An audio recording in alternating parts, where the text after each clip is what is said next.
Revolutionary greetings, fellow Zimbabweans. This is yours truly, Comrade Knox.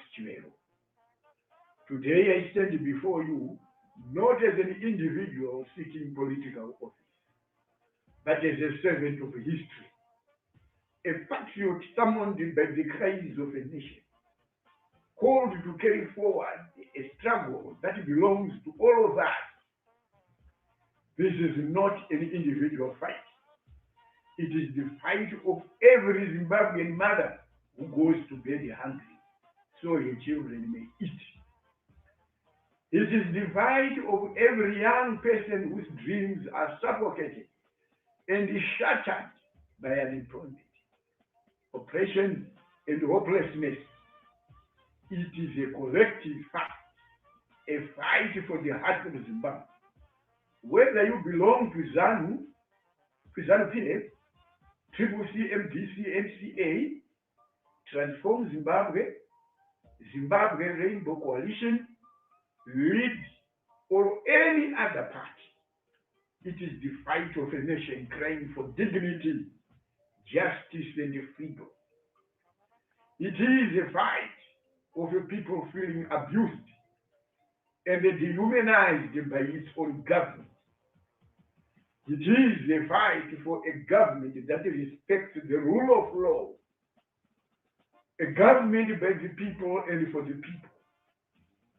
My late brother, my comrade in arms, blessed Geza, comrade Bombshell, gave everything to this cause. He did not whisper in the face of injustice. He roared like a lion. He spoke for the voiceless when silence had become a survival tactic under a despotic regime. And even as violence and intimidation tried to extinguish hope, he kept that flame of resistance alive. He exposed Dr. Mnangagwa as the leader of extractive cartels milking the country dry. Chagwire Isikumimba Mining House, the formation of Mutapa Sovereign Fund to siphon public funds, and the massive looting of gold by Scott Sakupraya and his accounts. The Zimbabwe Electoral Commission scandal by Wicknell Chiva that prejudiced the country of 2 billion rand, among other scandals involving the president's office. Comrade Bombshell exposed Mnangagwa's intention to amend the constitution and extend his rule beyond the constitutional limit, long before it unfolded.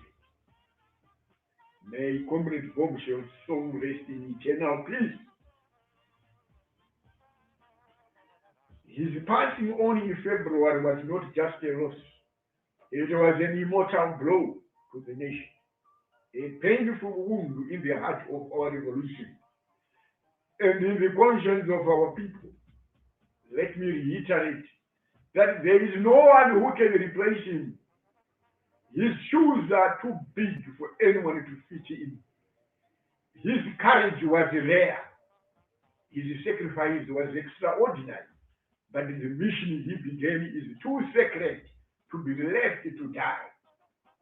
And today, with unwavering determination, I step forward with others, not to fill his shoes, but to continue the journey he began, to ensure that the torch he lit does not flicker, does not fade, and it does not fall.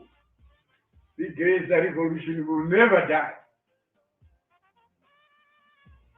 Not now, when corruption is still reigning, injustice escalating to levels never seen before, and the Zimbabweans held hostage by a rogue regime.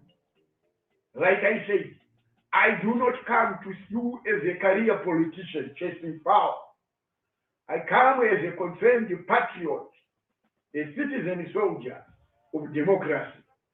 I am a war veteran and freedom fighter. I have known sacrifice. I have felt the weight of struggle. I have stood in moments where fear and courage collide, and I chose courage. We did not fight for this country so that Mnangagwa and his favored few can feast while millions suffer. We did not shed blood so that power and freedom can be auctioned to the highest bidder. We did not defeat white colonial rule only to kneel before corruption, wearing a black face. So hear me, and hear me very well. We know what it means to make hard choices, to keep faith with comrades in the darkest hours, and to put country before self. That principle will continue to guide us. We will fight all these injustices to the rare end. Mnangagwa's days are numbered. His administration is now in the intensive care unit. We will continue to organize, mobilize, and fight with unbreakable resolve until the promises of our liberation struggle are fulfilled. We say no to a government built on theft and arrogance, a government whose preoccupation is on consolidating power at the expense of the people. We demand a Zimbabwe where the wealth of our land benefits its people, not a small, greedy elite and their cronies. Quoting from retired General V.P. Chiwenga, opening quote, all Zimbabweans deserve a place on the feeding table, and all their mineral resources belong to them. Close of quote. The war was not fought for a clique of Zigananda to accumulate obscene wealth while the people wallow in abject poverty. And because their hunger for looting knows no limits, they now turn their eyes to our sacred constitution. They are now seeking to twist it, rig, mutilate, and bend it to the will of one man with imperial desire. They want more time, not to save you, but to steal more from you and protect their loot while you languish in abject poverty. There is a deliberate attempt to undermine presidential candidates without the consent of the people. A conspiracy to replace the will of 16 million Zimbabweans with the signatures of a few compromised and dishonorable parliamentarians. That we remember. We remember very well what we fought for. One man, one vote, period. We ended the colonial oppression under Ian Smith. Shall we now surrender to oppression that looks like us, speaks like us, but betrays us? No, no, no, no, never, never, never, as we have seen. The desperation by Mnangagwa to hold on to power is palpable. The insatiable greed for power and ruthlessness, unimaginable. You saw how the public consultations for the bill to extend his rule were held. You witnessed firsthand the violence against those who oppose 2030. The assault of human rights lawyer Doug Coulter and others at the city sports center and across the country. The abduction and assault of citizens by Mnangagwa's common law hooligans. The busing of people across the country and heckling those expressing views against the bill, among others. Even journalists performing their professional duties were not spared. Shame on you. Shame on you, Nandapa. The consultations were a charade, a shame, and a disgrace to the country. This was a window dressing exercise to hoodwink international observers. But we know their plan and we are going to stop it. Fellow Zimbabweans, all the chaos and violence is evidence that Mnangagwa is a leader who is ruthless, a leader who is self-serving, a leader consumed by greed, a leader who betrays the very country he purports to serve. He does not love Zimbabwe at all. Look around you. Fuel prices that choke the lifeblood of the economy. Taxes that suffocate the ordinary citizen. Hospitals where a silent genocide echoes louder than care. Nurses on strike while patients suffer deafening neglect. And yet, in the midst of all this suffering, Mnangagwa's obsession is not service, but survival. Survival in office, survival in privilege, survival in corruption. Those who speak out against their will to extend their rule are arrested. Those who demand justice are assaulted. Meanwhile, those who plunder walk freely, protected and fortified. But let this be a warning. Clear and unmistakable. The people have been watching. The people are awakening. We are organizing and mobilizing for definitive action. This nation was bought with blood, sacred blood of patriots. It was not given on a silver platter. You cannot treat it like a personal property. You cannot reshape its constitution to suit your ambitions. You cannot rewrite history to suit your ego. You cannot mortgage the future of our children for the comfort of today's rulers and their cronies. If we remain silent now, history will judge us harshly. We will be an immortal case to posterity. And we refuse to be remembered as a generation that stood by and did nothing to the security forces and civil servants. I say this. Your loyalty is not to individuals. Your loyalty is to the Constitution. Your loyalty is to the people of Zimbabwe. Remember your oath. Please honor it. I would like to thank the retired generals of conscience, led by retired General Henry Geza, and the surviving former commanders of ZIPA. They wrote to Parliament expressing their deep displeasure in the Constitutional Amendment Bill number 3. We thank them for being the repository of our revolution, making history by standing with the people of Zimbabwe.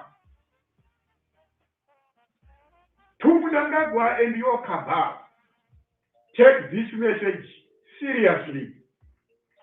We know you were never sincerely part of that revolution. But tampering with our constitution means crossing the last red flag.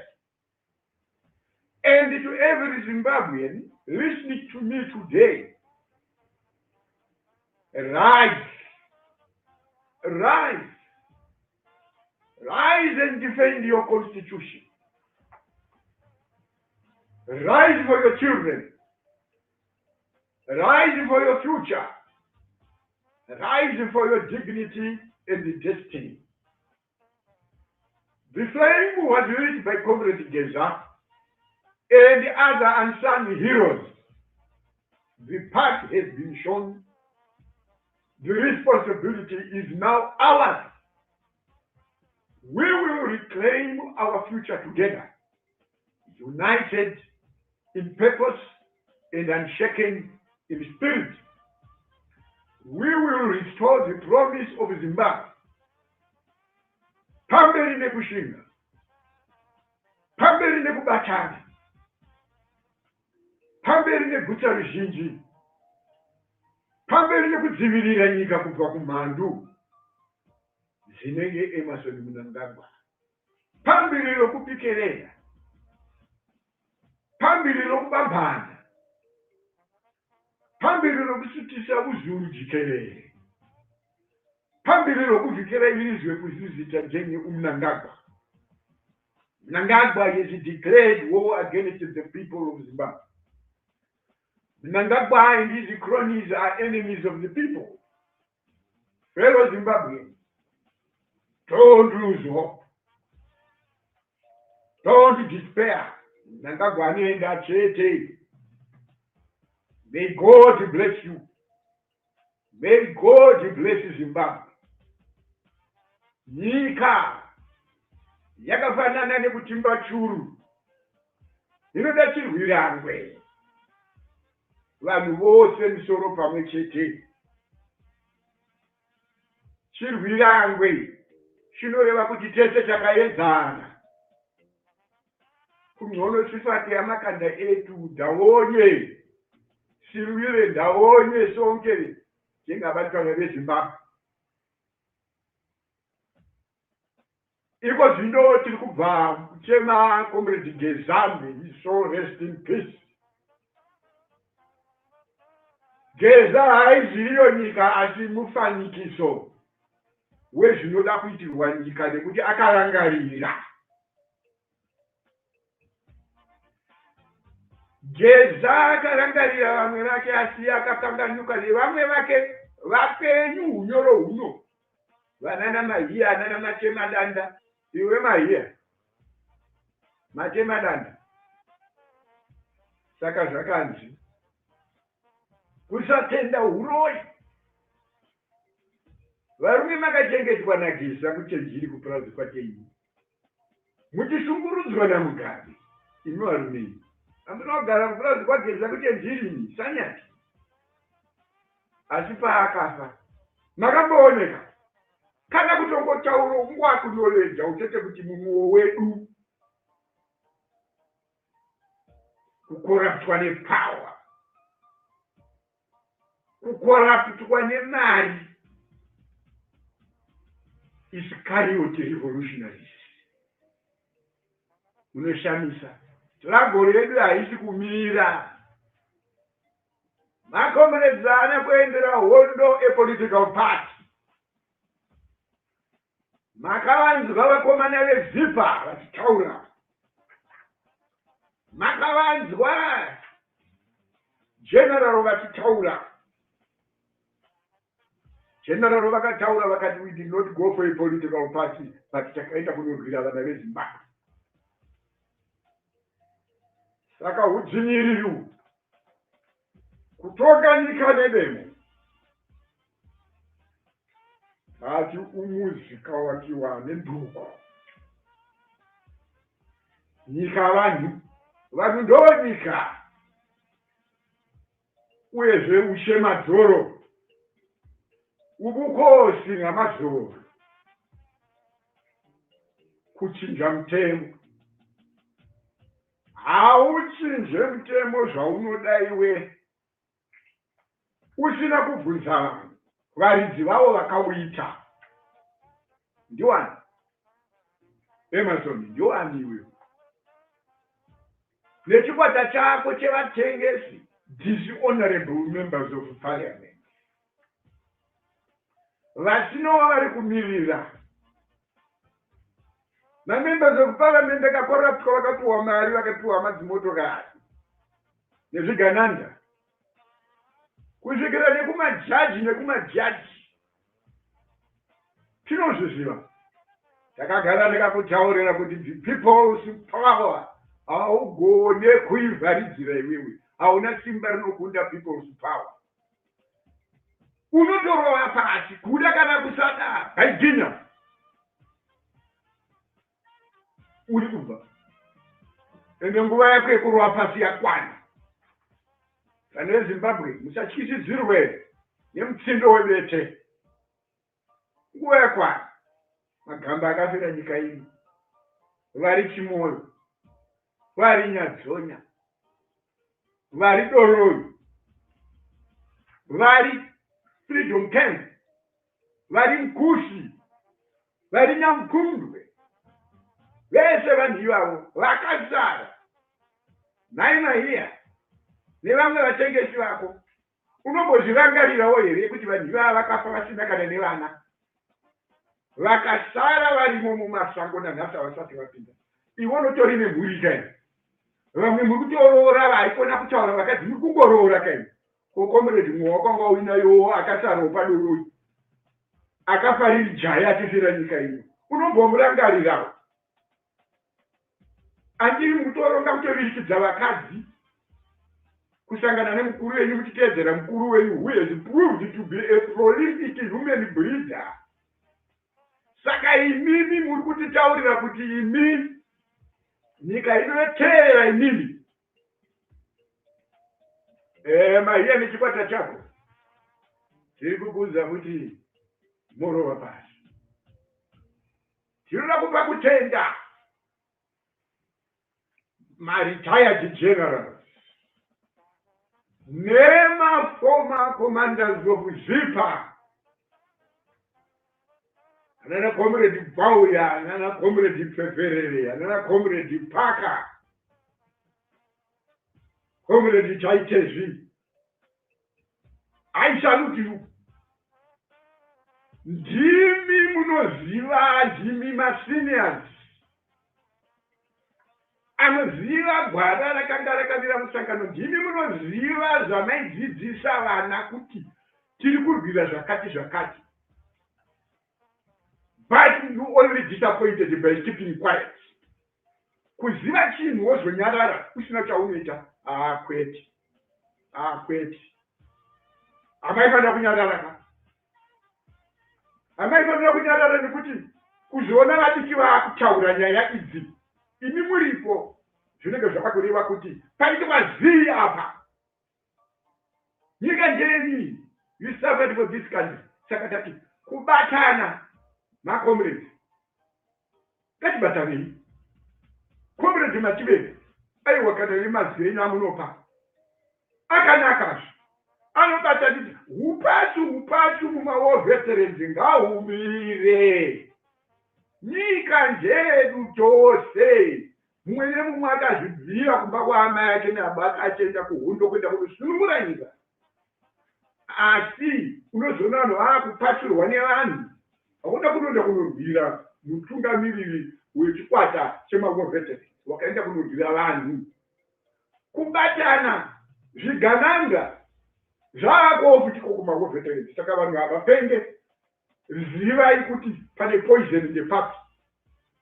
Vamwe vari kurumwa, vamwe vari kudya hundi nemhiripiri. Izvo zvekutaura kwatiri kuita. Unonyengerwa nebhasikoro. Rangarira zuva rawakabuda munyika muno. Rangarira hama yako comrade yakafira musango. Rangarira hama yako ine guva risingazikanwe. Chindorifadza chii? Tarisai muone zvikaita kudoroi. Handi makabvunzwa matema danda achitaura kuti vakaenda vakanesa maruva pamakuva ari padoroi. Vakadzokera kuwakwana maruva akaraswa. Zvinorevei? Chivanhu. Kutsamwa kwemacomrades hamuna kuzorangarira. Kurangarira nekufadza comrades akafira nyika ino. Kumuitira zvaakafira.